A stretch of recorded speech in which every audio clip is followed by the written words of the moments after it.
All right. Should I just start? Yeah. Call us. Is that all right? I'm not. Well, it's great. Are you guys ready? Are we ready? I'll be ready.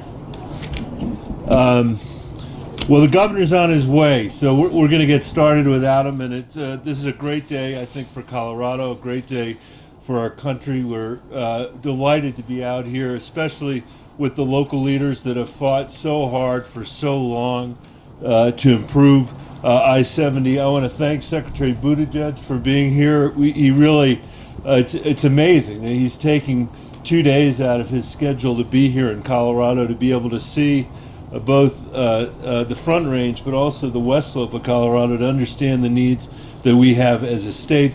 Floyd Hill and I-70 obviously are critical to our country. They're part of I-70, which is one of the most significant infrastructure projects in America, and Floyd Hill is an incredible pain point on I-70, both for Coloradans that are trying to get to the mountains, but also and from the mountains, but also for everybody who's coming across the United States of America and has a reason to expect that they can travel on a hill that's actually safe. And we're here today to say that we're going to start this project with state money. We hope we're going to have some federal money to complete the project.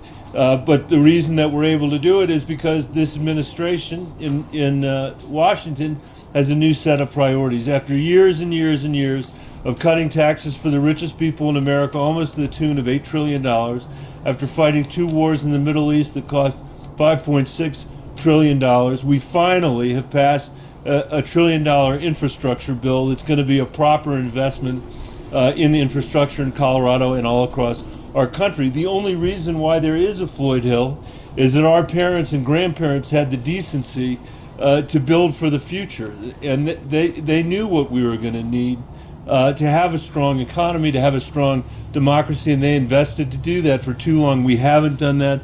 Now we have, and Secretary Budej has been a huge part of that. This bill, the infrastructure bill that we passed in Washington, is going to invest $6 billion in Colorado, with $225 million to improve nearly 500 bridges and preserve another 500 bridges. So finally, after years of investing everywhere except America, we're finally rebuilding in our country. We're staying true to Colorado, and Washington is going to be a good partner, I think, for CDOT and for the state of Colorado as we try to address not just Floyd Hill, but everything else that we need to address on I-70. And I think just like our parents and grandparents thought about us and someday thought maybe we'd be standing here thinking about them, the people that are going to come after us are going to know that we had a vision for them as well, that we understood that we had a responsibility to this democracy and to the generations that are coming after us, which is why we're here today. And I want to make one last point before I turn it over to Senator Hickenlooper, and that is that this is obviously a very, very difficult day in Ukraine while we're here, and the Putin's assault on Ukraine is an assault on all of us, and it's an assault on democracy. It's a reminder why it's so important for us to pull together as a country. And this investment is a reflection of that as well. So with that, I will turn it over to somebody who worked incredibly hard to get this bipartisan infrastructure bill across the finish line, our former governor, who knows better almost than anybody else what the needs of this state and this corridor really are, John Hickenlooper. Thank you, Michael, and thank you for being such a strong voice for the solidarity we need to address the invasion of Ukraine. We are with the Ukrainian people, and we understand that we have to come together as a country, and this is a perfect model of that. I mean, I-70, Colorado's grown at double the national rate over the last 10 years, and yet we've done not nearly enough. We've put some money into the infrastructure, but not nearly enough. This is going to be a big difference. President after president have promised to get a big infrastructure bill done.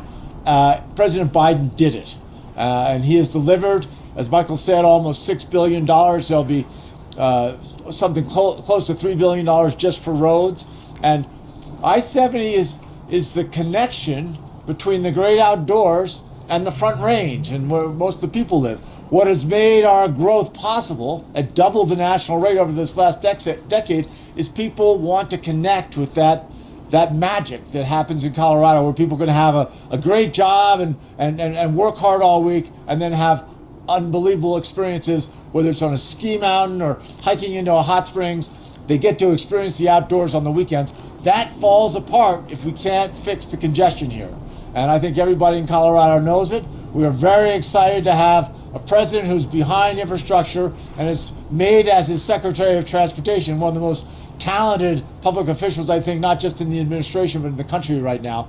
And I think we are poised to take the maximum advantage from these investments. So without further, I'll turn it over to our Representative Joe Neguse, who has been, again, a key supporter in the House to make sure that these dollars are coming to Colorado. Well, it's great to be here in Clear Creek County. First, I would be remiss if I didn't echo the remarks of both of our senators with respect to the situation unfolding in Eastern Europe and Ukraine.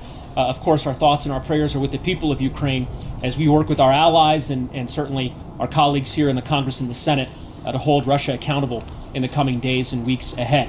I couldn't be more excited to welcome Secretary Budej to Colorado and to the most beautiful congressional district in the United States, the 2nd District here in Clear Creek County. I imagine that he will see that for himself today as he travels across Summit County and Eagle County and off to Garfield County at the end of the day. And what better occasion than today to be able to celebrate this project. And of course, we're grateful to the state of Colorado, to CDOT and the executive director at CDOT, Shoshana, as well as the governor, for their leadership in beginning this project, which has been in the works for literally decades upon decades.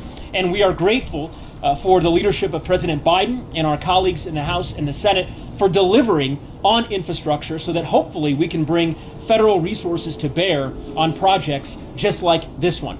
And it's worth repeating the statistic, or the fact rather, that Senator Bennett referenced during his remarks. The fact that this will be, under the infrastructure bill, the largest investment in bridges since the beginning of the interstate highway system is simply astounding. I mean, think about that. No one here was alive when the interstate highway system was first conceived of. And yet, here we are today, poised to deliver in a way, maybe everyone here but Senator Hickenlooper was alive. Was not alive.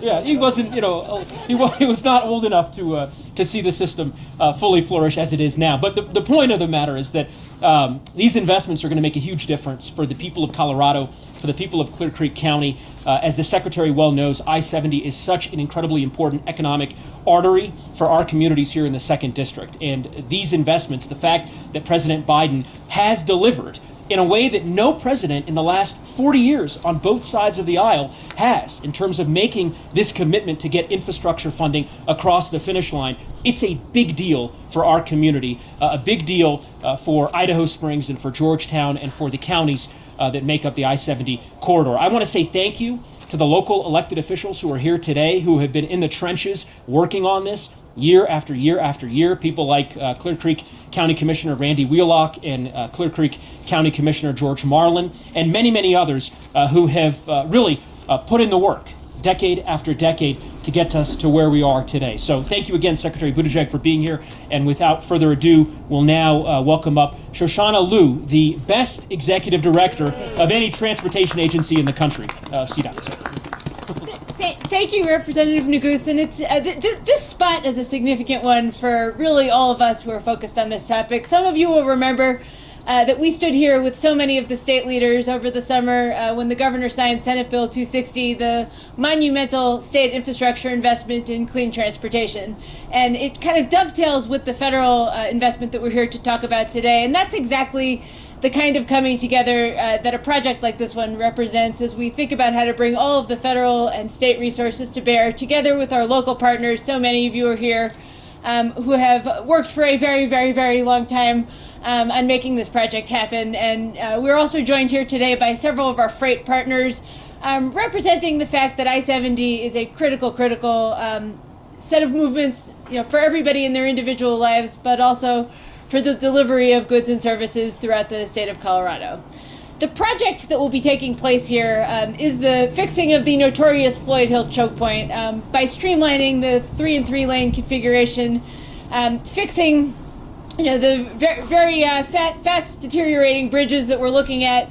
But it's not just a capacity project. It's about bringing this arterial to a modern multimodal functionality, and will be complemented not just by fixing the road itself, but by integrating transit service, integrating mobility hubs in places like Idaho Springs as we deliver the new Pegasus bus service that will help to provide lots of options for travelers along this route. And I think that's exactly the kind of thinking that we are doing as we think about how to recognize the fact that we can't build our way out of congestion on places like I-70, where we're obviously surrounded by the mountains and the beauty of the space in a way that's very, very clear. So it's a very exciting process pulling this project together. We just selected partners for both the design of the project and construction. Several of the early projects that are part of this initiative will actually be breaking ground in the next few weeks. Several of the wildlife crossings and a roundabout are being advanced along with the Pegasus service. So we'll actually physically have work underway this summer, and then the mainline construction should begin as early as next year. And then over the next half a decade, we'll get this project done as we continue to go through the choke points on I-70 and I-25 and so many other critical projects across the state. So really, really thrilled to be here with so many incredible partners today. And with that, it is an honor to introduce Margaret Bose, who's been a leader of the local I-70 coalition for a long time. Thank you, Director Liu. So I'm speaking today on behalf of the 27 local governments and businesses that make up the I-70 Coalition. The I-70 Coalition is very pleased to be here today, as we've been a really strong supporter of the Floyd Hill project. And this is a project that was identified by the Coalition as our absolute top priority project for the Mountain Corridor. And it's a priority project because I-70 is the lifeline to the communities on this corridor, and it's how millions of Coloradans and visitors access our state's wonderful outdoor and recreational amenities.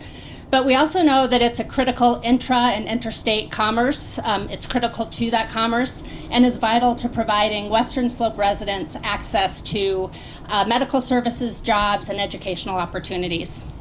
So the Coalition has worked with CDOT and other stakeholders for many years to develop a long-range plan for this corridor. And a 6-lane component from Floyd Hill to the Veterans Memorial Tunnels is part specifically called out in that planning document. So this project will help to make that plan a reality. With the very limited alternate routes through the mountains, this project will provide more reliable access to visitors, residents, and businesses, and it will capitalize on other recent CDOT investments such as the Veterans Memorial Tunnel and the new westbound Mountain Express lane. So on behalf of the membership of the I-70 Coalition, I want to thank everyone that's been involved in the planning and funding for this project. And it's a project that will truly be transformational for the Mountain Corridor. So thank you. And next, I have the honor to introduce Secretary Budej.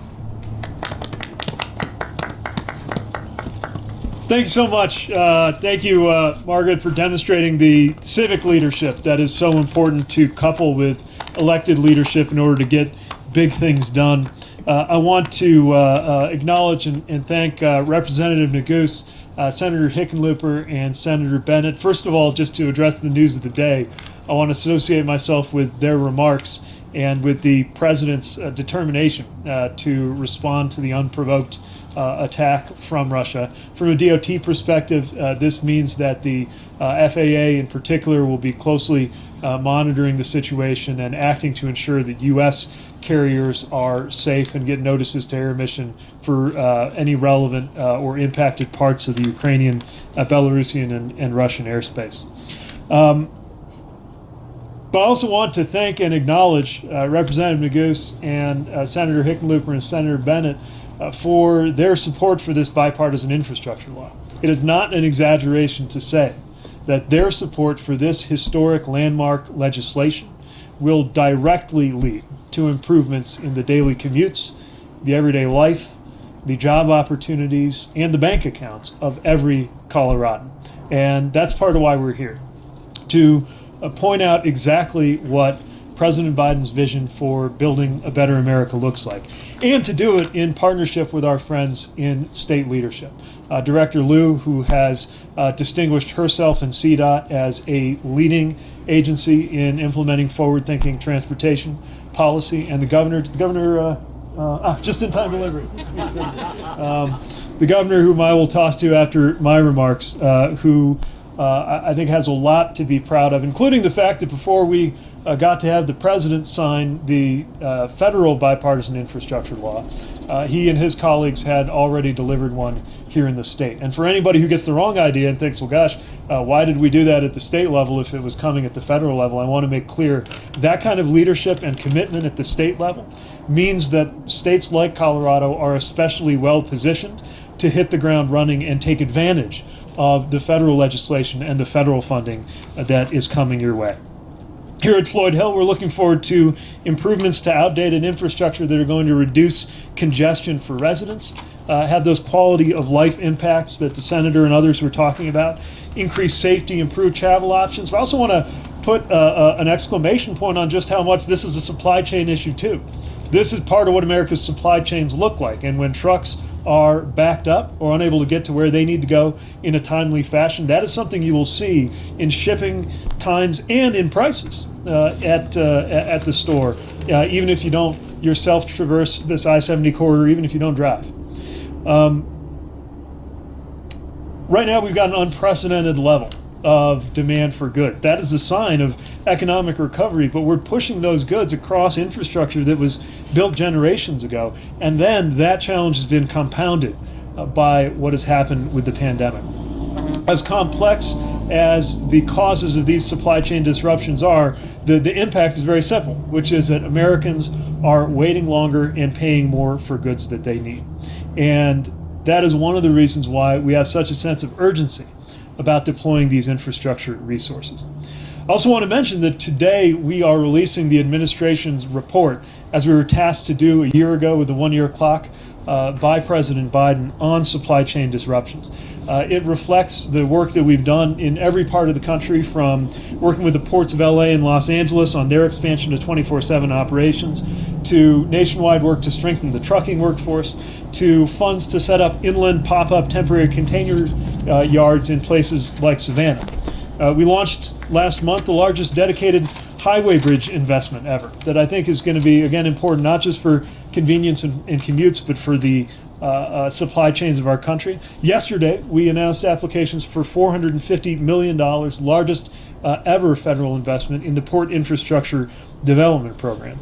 And today we're putting forward over 60 actions recommended in our report and strategy that are going to help us address the supply chain concerns that we have, both in the near term and for the long run. Of course, there's also a place where we can't help but talk about climate change, knowing that transportation is the single largest contributor of greenhouse gases in the U.S. economy, and one of many reasons why we need to make sure transportation is a big part of the solution. Tomorrow I'll be visiting another of the most vulnerable parts of I-70 in the country, the Glenwood Canyon. The mudslides that occurred there last summer, triggered by wildfires, caused enormous destruction to property and to life and to our supply chains, forcing truck drivers to have to decide between 3-hour detours or being stuck. So I want to emphasize right now the opportunity in front of us, the challenge in front of us, and the partnership behind us, literally, that is going to allow us to make this a historic season, one like nothing we have seen in our adult lifetimes, and one that I think will be remembered for many decades to come. But again, let me hand it to Governor Polis, whose administration has been doing such good work and who we are looking forward to working with closely on everything from supply chain enhancements to electric vehicle charging stations to the improvements that we're featuring right here on I-70 today. Governor? Thank you. Thank you, Secretary Budej. We welcome you to Colorado on a crisp day. We're so excited to have you here to really show you both some of the achievements we've made here in Colorado in fixing our roads, as well as some of the challenges ahead. Last year, Colorado pulled together a stunning coalition, bipartisan, of lawmakers and mayors, the business community, the environmental community, local leaders, to pass historic transportation legislation to fund our roads and bridges and highways for the future, and also to prepare Colorado for a successful electric vehicle transition. Last month, 13% of the cars sold in Colorado were electric vehicles. That's only increasing, especially as people recognize the amount of money they can save on gas costs with electric vehicles. The state level effort in combination with the federal effort is really going to transform the ability of Coloradans to move quickly across the state. And who hasn't been stuck in traffic here at Floyd Hill? I have. Our delegation has. And you know what? This investment won't solve it all, but it'll go a long way. With these 8 miles, the most heavily trafficked stretch, this will make a major improvement in the flow of people, goods, across this area. If you live along the Front Range, you know what it's like to get stuck in this corridor. Early on, this was part of the 10-year plan. Now, thanks to the resources of HB 260 and the federal infrastructure bill, this project begins in the next few weeks and will be completed within 5 years. And it's important to note that one of the reasons it takes a little longer to finish is this road cannot be closed. This is a critical national artery. So there will be times off-peak when there might be some restrictions on travel, but this has got to be open for our state, and we've got to complete this project as fast as possible to deliver on these savings. I'm glad that the Secretary will also be visiting Glenwood Canyon tomorrow, the site of closures from the mudslides directly related to the fires of the previous summer. Floyd Hill is a challenging section of interstate. Steep grades, sharp curves. It's not just about the flow of traffic, it's also about safety, saving lives, preventing property damage. And I'm excited that we will very soon, in the next few weeks, begin construction on this highway, which really hasn't been updated since the 1960s. A lot has changed in 60 years. Most notably, a lot more people use this stretch of highway. We have to make sure that our major corridors across Colorado can keep people moving as we continue to grow, so that everybody can enjoy everything that our state has to offer. Thank you to the Secretary, to Senator Hickenlooper, to Senator Bennett, to Congressman Neguse. We're very excited to highlight the work on this project, and we look forward to delivering as quickly as we can to get it done. Thank you. Are we taking a few questions? We're taking a few questions. Secretary? Yep, that'd be great. So I wanted to quick question. Spencer Wilson, CBS 4. We've heard politicians speak about crumbling infrastructures. I know Colorado might not have the oldest roads or bridges, but I do know we have some of those treacherous areas to get through for drivers. We talked about the dollar amounts already, but do you consider Colorado a priority when it comes to the national transportation conversation moving forward? Absolutely, and for many of the reasons that we were discussing a moment ago. The role of I-70 in supply chains that matter to people who live 1,000 miles away. The vulnerability to climate impacts and the way that the resilience of our country is really at stake in how places like Colorado can adapt. The opportunity around things like electric vehicles, where Colorado has been among the leaders. Every state has different needs. Where I grew up, we actually, in an industrial town that lost some of its population, we actually have more infrastructure built for more people than we actually have. Very different from areas that are experiencing a lot of growth. We recognize that difference in needs. It's why there's a lot of flexibility, and so much is in the hands of the states, as well as the decisions that we make at the department federally. But there's no question that Colorado will benefit in a big way, and I can tell you, your federal delegation here, your representatives, certainly both of the senators who are here, have not been shy about making the case to our department about how to make sure Colorado gets its fair share and then some. Secretary, you mentioned the imperative addressing climate change. There has been some criticism of the infrastructure package for being very road heavy. And this may or may not be the best example because it has safety imperatives in the project and bring some standard conditions up, but a lot of highway miles will get built with this. Where's the balance there, and is there a risk that there's going to be too much pavement that not help address it? I think balance is the operative word. As Director Liu said, you can't always just pave your way out of a congestion problem. And I'm particularly interested to have seen the policy steps that were taken here to really factor in issues of greenhouse gas emissions and environmental responsibility in roadway decisions. Obviously, there are some places where it is rational to add capacity, but there are also other places where people maybe had that kind of all you have is a hammer kind of attitude and haven't been as thoughtful about creating alternatives. So we've got to make sure that we look at quality as well as quantity of transportation decisions, that we create alternatives, and that our roadways are part of a larger transportation story that includes ways to sometimes reduce the necessity for certain trips, to improve the climate impact of certain trips. That's what the EVs are about. To shift the modes of certain trips where they can be done in a shared way or through quality transit, and take other steps to help bring that into the right kind of balance. We're always going to have roads, we're always going to have cars, but it's no longer the be-all, end-all of transportation policy. And I think decision makers in Colorado have reflected that insight in their choices. Is there any, will there be any kind of incentives offered by DOT to encourage more states to take that lead and maybe even go more aggressive in Colorado?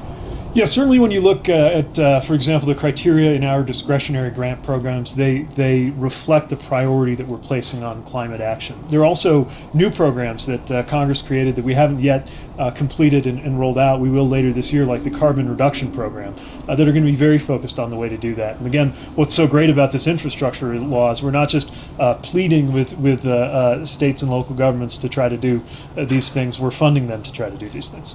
We have time for just a couple more questions. Secretary, could you talk about Build Back Better and whether there's still a need for it and whether there are chances to revive it in addition to what you've already done? Absolutely. These are good policies. Most Americans support them. The president believes in them, and so does this administration. I can't speak to what moment or what legislative vehicle or even what brand name will bring them ultimately to reality, but these are needed policies, especially with what we've been seeing in terms of the price pressure people have seen. Policies to reduce the cost of prescription drugs, to reduce the cost of housing, to reduce the cost of insulin, to reduce the cost of childcare, and to speak from a transportation perspective, to reduce the cost of electric vehicles. We were just at Mariposa, a public housing facility that has electric vehicle charging infrastructure there, can make a big difference for residents there. But we also got to buy down that sticker price so the more people can afford to save money, if that makes sense. Because we know if you own one of these EVs, you're going to save money on maintenance and fuel. But the price supports that are in Build Back Better help more families take advantage of that by being able to afford an EV in the first place. So we continue to stand by these policies. We'll continue to advance them, even though we have a lot on our plate with the bipartisan infrastructure law. We're going to Colorado Public Radio. Eli? My question. Okay, any other questions? All right. Thanks. Thanks, everyone. Thanks again for joining. Appreciate it. Thank you. All right.